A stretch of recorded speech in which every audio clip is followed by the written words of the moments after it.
Bonjour à tous, j'espère que vous allez bien. Aujourd'hui, nous allons parler des protections énergétiques.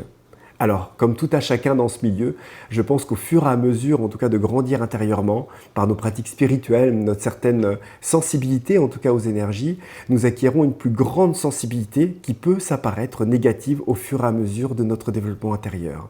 C'est-à-dire que nous avons du mal à supporter les gens qui sont autour, du mal à supporter les énergies peut-être de la ville, peut-être du mal à supporter aussi soi-même, c'est fort possible. Et donc, dans cet extrait de formation, qui est un extrait de la formation Reliance, nous allons parler ensemble des techniques qui m'apparaissent viables, celles qui m'apparaissent non viables. Nous allons parler aussi de ces techniques un petit peu mentales, de projection, de visualisation, qu'on appelle les bulles de protection. Et je vais vous donner un petit peu mon avis. N'oubliez jamais que tous ces partages et évidemment, les autres partages que vous pouvez voir, en tout cas sur d'autres vidéos, sans doute de d'autres enseignants, formateurs qui vous partagent des choses, faites confiance à votre expérience. Tout ce que je vous partage est le résultat, en tout cas, de plus de 28 années d'expérience de méditation que je tente, en tout cas, de partager pour que les personnes puissent expérimenter et se faire leur propre avis concernant les techniques qu'ils peuvent utiliser ou les méditations ou les pratiques, en tout cas méditatives et autres, et de sentir si cela résonne juste ou pas juste pour eux. Donc, ne prenons pas cela comme une vérité, mais en tout cas comme un partage, en tout cas de cœur, sur des choses et un milieu, en tout cas, qui est souvent un petit peu subjectif ou abstrait, car nous pouvons appréhender ces mondes énergétiques que par rapport à notre propre sensibilité. Et ça, c'est quelque chose qui n'est pas simple. C'est-à-dire que la seule manière de pouvoir vérifier, la seule manière parfois même de pouvoir vivre ou avoir une analyse, on va dire, assez viable, en tout cas, de ce que nous pouvons, de ce qui peut exister dans les mondes invisibles, est liée à nos propres capacités subtiles et sont liées donc à notre propre sensibilité. Donc, je vous invite véritablement à expérimenter et surtout à écouter cette vidéo jusqu'au bout. Car on va parler au début de cette vidéo de la sensibilité, en tout cas, qui peut se développer au fur et à mesure de notre chemin. Et ensuite, nous allons aborder la notion de protection. Je vais vous donner tous mes conseils et vous donner quelques petits exemples assez ludiques en définitive, ou en tout cas anecdotiques, sur comment on peut mieux se protéger. Car je vous assure que la confiance profonde en notre propre pouvoir intérieur, en notre propre maître intérieur et en notre cœur, donc une connexion au divin profonde, peut nous donner beaucoup plus que ce que nous pouvons imaginer. Je vous souhaite un très bon visionnage.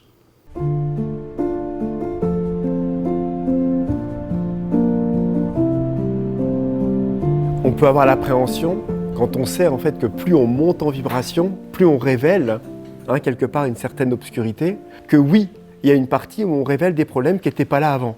Vous voyez ? Donc c'est forcé qu'il y a un moment où une sorte d'effondrement, de dire mais c'est pas possible, j'allais mieux quand je faisais rien.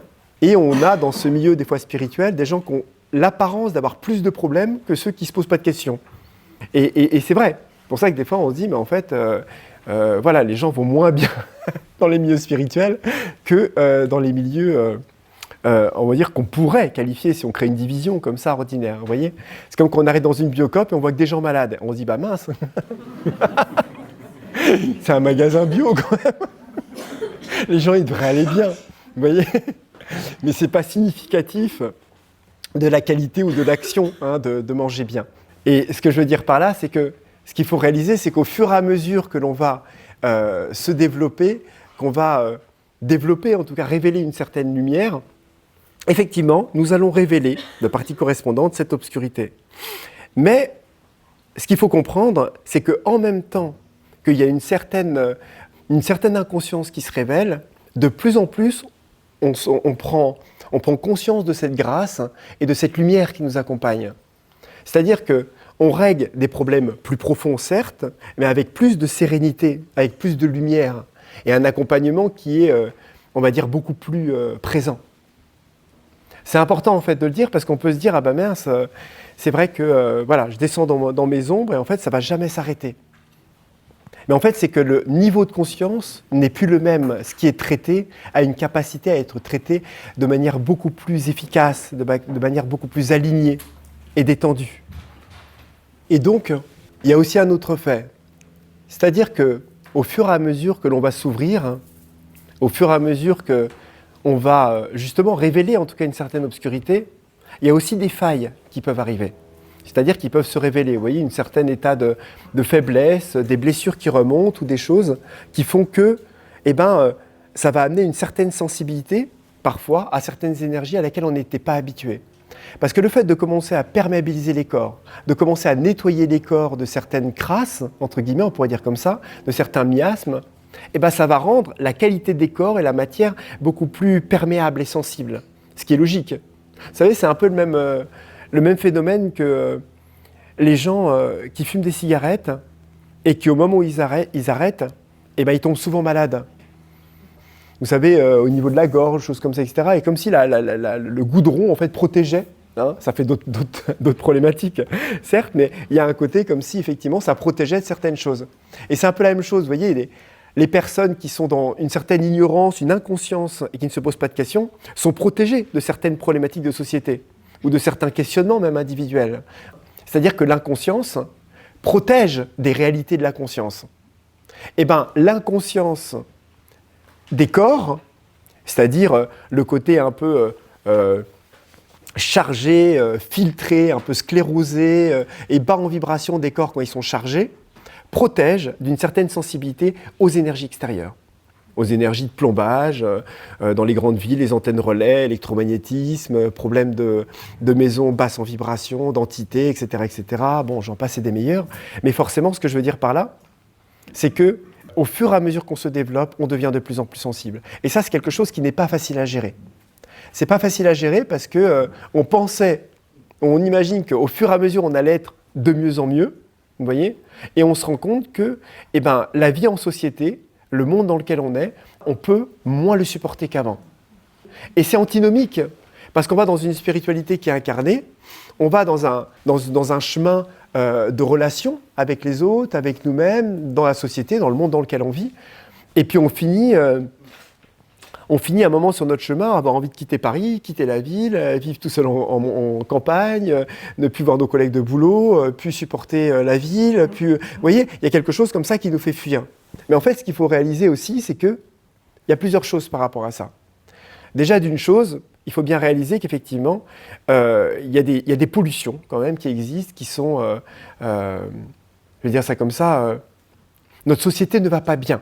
Malheureusement, beaucoup d'inventions qui ont été mises, en tout cas au service civil, hein, on va dire, comme effectivement les antennes relais qu'on peut voir, les vibrations, enfin l'électromagnétisme, en tout cas de nos portables, de nos mobiles, les cages de Faraday générées par le fait qu'il y a 40 box Wi-Fi dans des bâtiments en verre, en fer, où on se prend un électromagnétisme de malade dans les corps, des ondes de forme pas respectées, une pollution de l'air dans les villes, le bruit, l'exécrabilité des collègues, le stress, l'angoisse. Vous voyez, on est dans une société quand même malade, en tout cas à cet endroit-là, qui génère des stress en définitive inutiles et à laquelle on se fait prendre. Donc c'est évident, on va dire, qu'à un moment, si on révèle un minimum de sensibilité, qu'on se sente mal, en tout cas dans cette atmosphère. Vous voyez ? Et la chose, c'est qu'on finit par se contracter, je vous l'ai dit, cette contraction, en fait, cette envie de protection amène, on va dire, une contraction des corps. Et c'est là qu'on voit apparaître, vous savez, le genre de technique bulle de protection. Vous savez, on se met à une bulle, on s'imagine de se mettre dans une bulle. Alors, il y a plein de techniques que certaines personnes vont utiliser. On imagine une bulle violette, on imagine, on met une flamme violette, on imagine des coques, on se fabrique des coques, on se crée des rituels de coques, etc., etc. Alors là, je vais vous dire, c'est vraiment la chose à ne pas faire. S'il y a bien quelque chose que vraiment je ne vous conseille pas, c'est ce genre d'ânerie assez ignorante, en tout cas des mécanismes subtils, parce que là, on est vraiment dans quelque chose qui nous coupe. On est en train de fabriquer en fait un autre corps de contraction, on est en train encore de fabriquer un filtre qui nous coupe aussi bien des énergies positives et d'un rayonnement et qui en plus capitalise dans notre corps une certaine conscience de maintien d'une contraction filtrante des énergies extérieures, vous voyez ? Parce qu'il faut bien comprendre qu'à partir du moment où on se coupe pas que des énergies négatives. Même si ça marche et on se met dans notre petite grotte vibratoire parce qu'il faut rentrer dans le métro, en définitive, on se coupe aussi de toute la dimension d'ouverture et d'expansion. Et les corps, ils finissent par cristalliser, en tout cas, cette contraction. C'est-à-dire qu'il y a quelque chose qui ne va pas, on se ferme. Ça amène, on va dire, une sorte de cristallisation d'habitude au corps, de se couper de tout, de se couper de nous-mêmes, en fait. Parce qu'on se voit que nous-mêmes, Vous voyez, des personnes qui ont besoin d'aller se créer une bulle de protection, c'est des gens qui n'ont pas du tout compris, en tout cas ceux qui l'enseignent, qui n'ont pas du tout compris en fait la nature même des énergies subtiles et de la nécessité de la circulation naturelle des énergies qui nous habitent, même si l'environnement autour est, entre guillemets, pollué. Et c'est là qu'on en arrive à ce que l'on parlait avec les nettoyages énergétiques. Bon, on avait parlé, bon ça j'en ai souvent parlé en fait de la nécessité de faire des nettoyages. Parce qu'effectivement, on se charge dans les corps. Ça c'est ok, mais ça c'est normal. C'est comme si vous tentiez de discuter avec quelqu'un et d'être en relation avec quelqu'un et que vous tentiez absolument qu'il n'y a aucun échange d'énergie, sauf ce que vous avez envie de donner. Non, à un moment il y a un échange, c'est le vase communicant. À partir du moment où vous parlez à quelqu'un, eh ben, vous recevez en même temps. C'est automatique. On ne peut pas penser à quelque chose sans recevoir quelque chose. À partir du moment où vous pensez au divin, vous recevez le divin. À partir du moment où vous pensez à une problématique, vous recevez l'énergie de la problématique. Et ainsi de suite, et ainsi de suite. Ça, c'est quelque chose qu'on peut vraiment pas passer à côté. Si on apprend à se donner au divin, si on apprend à s'abandonner au divin, si on se relie de plus en plus à notre divinité, si on perméabilise nos corps, on les assouplit et on permet à cette lumière de descendre dans les corps, donc je vous ai dit, quand la lumière elle descend, ou en tout cas elle se révèle ou elle s'infuse, elle habite le corps et elle habite les corps. Donc ce n'est pas une lumière qui vient à un moment instant T. Vous savez, quand on fait une méditation et on reçoit la lumière, ce n'est pas une énergie qui descend et qui repart. C'est une lumière qui descend, c'est des informations qui infusent, qui se distillent, qui s'infusent dans les corps, qui dépose en tout cas naturellement et qui transforme, qui restructure en tout cas dans les corps les plus grossiers des informations plus divines. Et cette lumière en fait qui descend amène, comme si ça, quelque chose qui allait écarter les pores, petit à petit on allait perméabiliser pour que naturellement cette lumière qui est présente permette à des énergies extérieures de ne plus pénétrer. Vous voyez, c'est comme si vous preniez une éponge, vous rajoutiez de l'eau, et après, l'éponge est tellement gonflée d'eau que si vous remettez une autre eau d'une autre couleur, eh ben vous remarquerez qu'au bout d'un moment, à l'intérieur de l'éponge, ça n'a pas pénétré parce que c'est déjà plein d'eau. Donc, à un certain niveau, si on se charge de lumière, on prend l'habitude de se libérer, on donne au divin les choses, le divin va remplir les espaces qui sont vides. Et à la fin, cette intelligence divine qui est dans nos corps, elle va nous protéger, naturellement. Et en plus, et ça c'est ça qui est extraordinaire, c'est qu'elle ne va même pas nous protéger spécifiquement quand on le demande, même si on va demander une protection. Imaginons, moi ça m'arrive, des fois j'ai un voyage à faire, je sais que j'ai du train, donc je suis hypersensible, vous voyez, on est à 320 km/h, il y a 46 portables d'allumés, déjà en train de travailler avec l'ordi. Tout ça, ce sont des ondes qui sont quand même dans un wagon. La chose, c'est que même si on est bien ancré, parce que l'ancrage est important pour l'électromagnétisme, souvent les gens qui sont électromagnétiques sont souvent, je dis bien souvent, des gens qui ont un problème sur les différentes longueurs d'onde, en tout cas des octaves vitales et mentales, liées à la relation, à l'ancrage, à la Terre. Et je demande au divin, et je dis vraiment, je demande à la mère de m'accompagner, et je demande à être protégé, à être accompagné pour le voyage. Et bien ça ne manque pas. J'arrive dans le train, limite, je ne sens plus rien. Je suis complètement shooté en fait. Des fois, je pars en ville, je suis presque encore plus shooté et mieux que quand je suis à la campagne parce que la mer est tellement là que ça me descend dessus comme ça et je suis là, waouh. Et parce que quelque part, il y a sa lumière qui est là, qui protège son véhicule en fait, tout simplement. C'est pas moi qu'elle protège, c'est cette lumière qui est de plus en plus présente et qui se répond à elle-même, qui s'habite elle-même. Si on dit ça comme ça, vous voyez. Donc en fait, s'il y a quelque chose qui peut arriver à l'extérieur, il y a quelque chose qui est là et le divin prend soin de lui-même en fait, tout simplement. Il n'y a pas de question de le divin prend soin de moi parce que c'est moi, parce que ceci, cela. Non, c'est une mécanique naturelle. Plus on infuse du divin, plus on habite naturellement et on invite le divin dans notre cœur et dans nos corps, et là je parle vraiment dans nos corps, plus les corps prennent une autonomie de protection, de défense naturelle, en tout cas de ce qu'il y a autour. Et la vraie technique, ça va être déjà de développer la confiance en ça. Déjà d'avoir confiance, parce qu'on ne peut pas appeler le divin et ne pas faire confiance qu'on n'a pas été entendu. C'est vraiment faire marche avant et marche arrière, vous voyez. Si vous appelez le divin, vous avez confiance que vous lui avez parlé et que vous avez été entendu. Si on demande la protection, il faut avoir confiance que nous l'avons reçue. Vous savez, une personne ne peut pas voir, par exemple, les esprits de la nature si elle n'a pas l'ouverture, déjà, de croire qu'ils peuvent exister. C'est pas possible. Ou alors il y a une expérience soudaine, etc., etc. Mais si la personne est un cartésien assez dur et très sceptique, même s'il voit les esprits de la nature, il va penser que c'était les champignons de la veille, vous voyez, hein, du repas, machin. Voilà, il va y avoir quelque chose qui va contrer une résistance mentale liée au manque d'ouverture qui va naturellement en fait, ramener une autre histoire. Donc, en fait, la chose, c'est qu'on est obligé de développer en tout cas une certaine confiance. Et au début, cette confiance, elle n'est peut-être pas évidente. Et c'est pour ça que quand on fait une méditation et quand on commence les méditations, je vous inviterai vraiment à essayer, quand on trouve le calme, vous savez, la paix, c'est la base.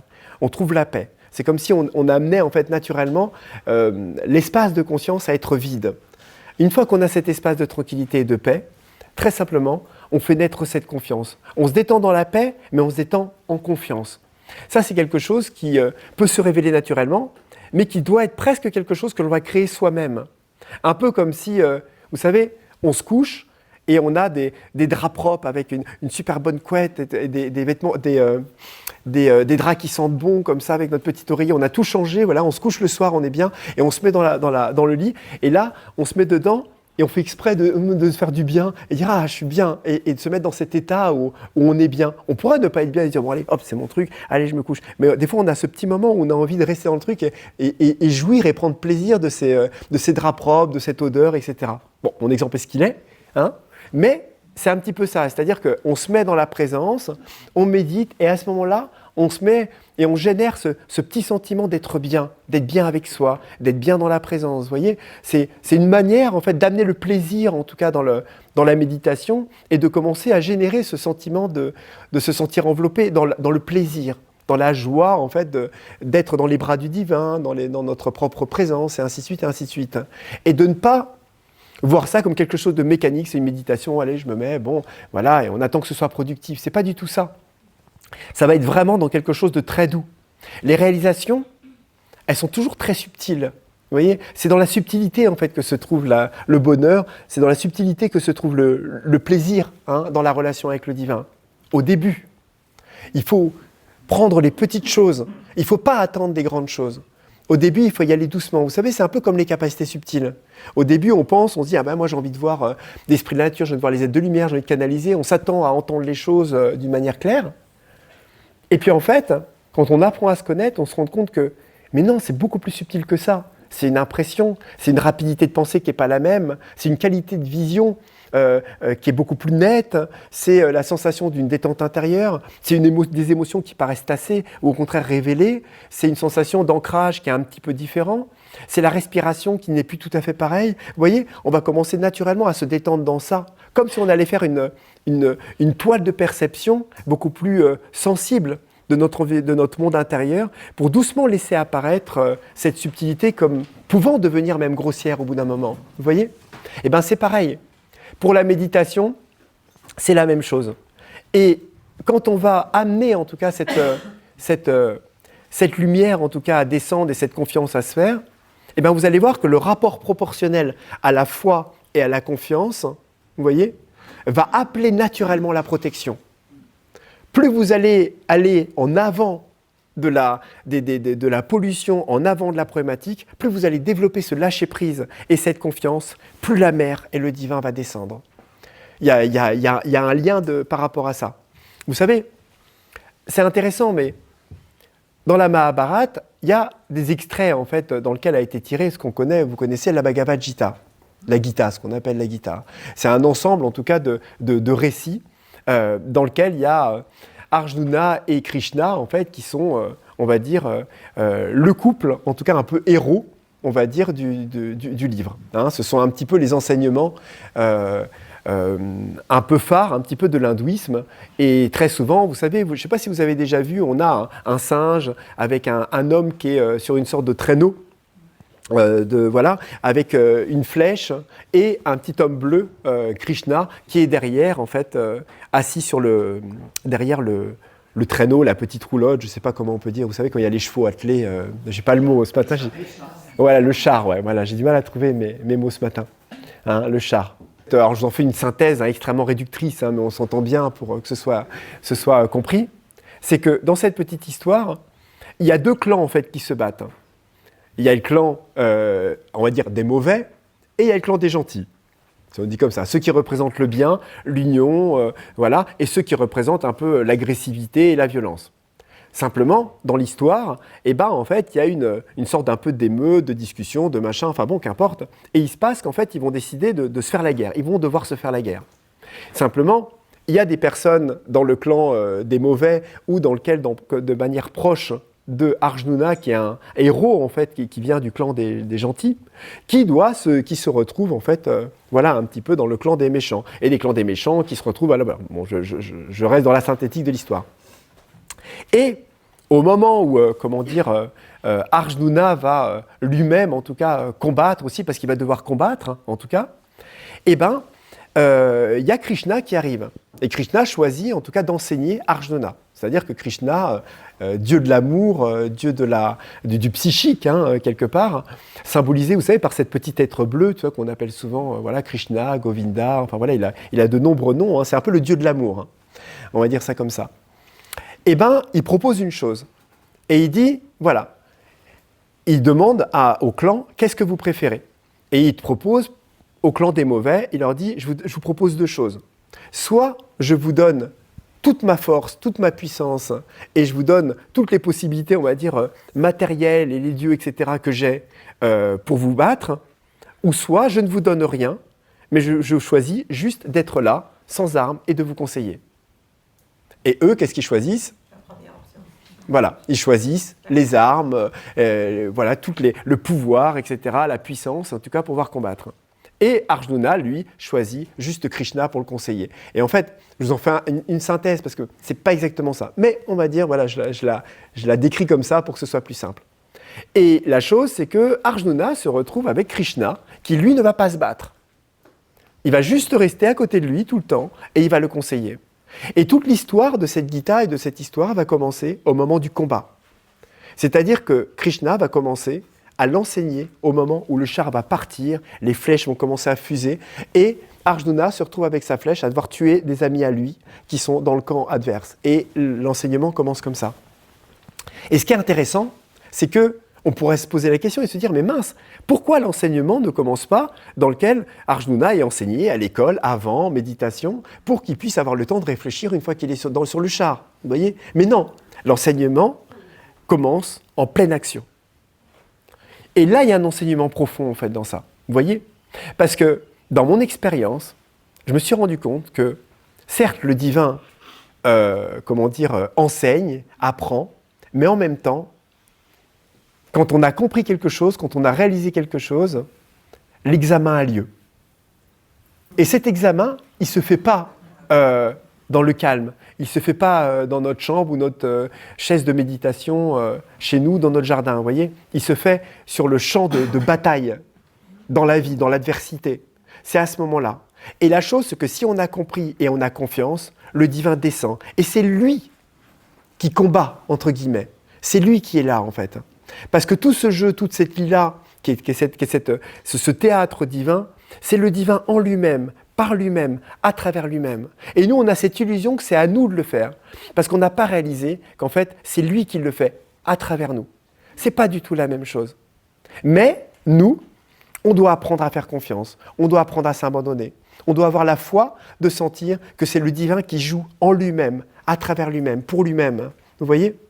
Il y a cette histoire un petit peu, vous savez, de Sri Aurobindo, qui se retrouve comme ça à passer 1 an de prison suite à voilà, cette incarcération faite par le fait qu'il est ennemi public numéro 1 de l'Inde, et il se retrouve voilà, au tribunal et il va être libéré. Et il vit cette illumination, en fait, cette réalisation dans laquelle d'un seul coup, il est au tribunal et d'un seul coup, il a une sorte d'illumination, d'éveil intérieur, dans lequel il perçoit toutes les personnes, l'avocat, le juge, les jurés, le procureur, le machin, tous révèlent leur propre nature. Et il voit Krishna, il voit Shiva, il voit Parvati, il voit tout le théâtre des dieux qui joue à faire l'avocat, qui joue à faire le juge, etc., etc. Avec le sourire du divin qui dit « mais tu vas être libre », le style « laisse-moi jouer ». Et là, il réalise et il se détend, en fait. Il ne se défend même pas parce qu'il sait qu'il est libre, en fait. C'est juste le divin qui joue en lui-même, vous voyez. Mais nous, pris dans notre peur, en fait, de certains filtres, eh ben, on croit que c'est nous qui avons à nous battre. On croit que c'est nous qui avons à nous contrôler. On pense que c'est nous qui devons contrôler. Vous voyez ? Parce qu'on prend un pouvoir qui n'est pas le nôtre. Et en faisant ça, on prend des charges et une lourdeur de responsabilité que nous n'avons pas à avoir. Et dont nous ne faisons même pas le poids, en définitive. En pensant prendre ça, on s'attire les foudres de notre propre ignorance, c'est-à-dire que ça se passe mal, c'est-à-dire qu'on n'arrive pas à se protéger, c'est-à-dire qu'on capitalise de l'énergie, on est fatigué parce qu'on n'a fait que générer le fait de se protéger. En fait, on est encore plus fatigué que si on ne s'était pas protégé, par exemple, et ainsi de suite, et ainsi de suite, vous voyez ? C'est pour ça que si on s'abandonne à la grâce du divin, si on fait confiance au divin, si on donne les situations au divin, nos pensées, nos émotions, nos problématiques, etc., eh bien vous allez voir qu'au moment précis où va avoir lieu les choses, imaginez vous êtes à une réunion, et d'un seul coup, vous n'avez pas confiance. Vous allez devoir parler pour dire quoi que ce soit, ou dire quelque chose. Et vous pensez que vous devez contrôler. Vous êtes là, non, il faut absolument que je dise ça, il faut que je parle du bilan 2021 qui n'était pas bon, il faut absolument que le patron il soit là, il faut que machin, etc. Vous faites confiance. Vous donnez. Vous réfléchissez pas. Prenons l'exemple. Et au moment où vous commencez, vous donnez tout au divin. Et vous commencez avec ce qui vous vient. Et bien vous allez voir que naturellement, l'espace va s'ouvrir. Et tout va descendre de manière claire. Tout ce que vous avez à dire va venir. Les mots précis, les exemples précis, tout va se caler exactement comme ça doit se caler. Ça va répondre à tout le monde, ça va répondre aux gens. Vous allez même citer des choses qui sont liées au bilan machin, dont vous vous souveniez même pas avant, etc. Le patron va être surpris, l'autre va se demander mais comment ça se fait, il n'a pas lu le programme machin, etc. Et l'énergie qui va descendre, eh ben, va vous permettre d'avoir en tout cas de surpasser ce que vous auriez pu imaginer si vous aviez contrôlé avec vos petites notes, vos post-it, vos trucs, vos notes sur le machin. En disant attendez, excusez-moi. Non, pas 2019, 2018. Enfin, Jean-Pierre vous le dira à la pause. Moi, je voulais vous dire que, vous voyez, et on va s'embrouiller avec les notes, etc. Non, on abandonne le contrôle et on se donne. Et dans la protection, c'est la même chose. Ne pensons pas contrôler la vie et ne pensons pas nous protéger. Laissons le divin nous protéger. Laissons le divin nous nettoyer. Pareil pour le nettoyage, vous voyez, vous avez vu l'efficacité d'un nettoyage, la profondeur que ça peut avoir. Est-ce que la moindre personne d'entre nous est en train de faire des techniques, des mantras, est en train de tirer ou de visualiser au moment du nettoyage ? Non. Non. Pourquoi ? Parce que c'est le divin qui le fait. Et plus on lui laisse la porte pour le faire, plus on s'abandonne et on est dans cette posture juste réceptive, plus ça marche, plus c'est profond, plus c'est fort. Moins on s'y attelle, moins on contrôle, plus on s'abandonne et plus on s'oublie, plus c'est fort, plus c'est puissant. Plus c'est profond. Vous voyez ? C'est naturellement ça. C'est la clé, en fait. Même dans notre vie. Si on ne s'attache plus, on parlait des possessions hier, vous voyez ? C'est la même chose. Si on ne s'attache pas à nos possessions, si on ne s'attache pas au fait de gagner, on gagnera plus. Vous voyez ? On gagnera plus d'abondance, plus de beauté, plus de bonheur. Si on ne s'attache pas au bonheur, on peut enfin être heureux. Et si on ne s'attache pas à l'argent, on peut peut-être enfin en gagner. Ou alors on le gagne par la sueur d'une activité excessive, offensive, et ainsi de suite, ainsi de suite. Alors qu'il faut faire confiance. Parce que fondamentalement, les choses sur le chemin, ce n'est pas d'avoir de l'argent, c'est juste de bien vivre. Pour chacun d'entre nous. Et le divin va de toute façon faire les choses qui sont le plus adaptées pour nous. Il va faire les choses les plus adaptées. Vous voyez, je me souviens... Et je vois aujourd'hui comment ça se passe sur un niveau même, on va dire, au niveau même différent. Quand j'étais dans la rue, et donc je voyageais dans des conditions, bon voilà, je dormais dans des cages d'escalier, sous des ponts, je traversais des pays à pied, enfin j'étais quand même, je mendiais, je faisais des trucs, etc. Et c'était hallucinant à quel point, de toute façon, la grâce était toujours là. J'avais exactement ce qu'il fallait, où il y avait une grand-mère qui descendait, qui me voyait dans la rue le soir, et le lendemain matin, elle m'amenait à manger, et ainsi de suite, ainsi de suite. Les choses étaient bien faites. Le divin, il s'occupe de nous. Vous voyez, il s'occupe de nous. Et maintenant, c'est différent. Je ne suis plus à avoir la grâce de recevoir un repas dans la rue, mais je suis dans la grâce de recevoir de l'argent pour payer un prêt de maison, au bon moment, avec les trucs, etc. Les choses, ça semble d'une manière différente. Mais c'est la même chose, en fait. Vous voyez ? Et si je suis là aujourd'hui ou j'étais là avant, j'étais à la bonne place. Vous voyez, c'est une évolution naturelle. Il faut faire confiance. Et si demain, le divin décide que ce soit différent, et que je doive en tout cas revivre quelque chose ou vivre, je ne sais pas, comme j'ai vécu pendant plus de 8 ans dans une yourte et retourner en forêt, il n'y a pas de souci. Pourquoi ? Parce que je sais que ce sera la bonne place. Et c'est qu'il y a une raison, en tout cas, à ce que je vive ça.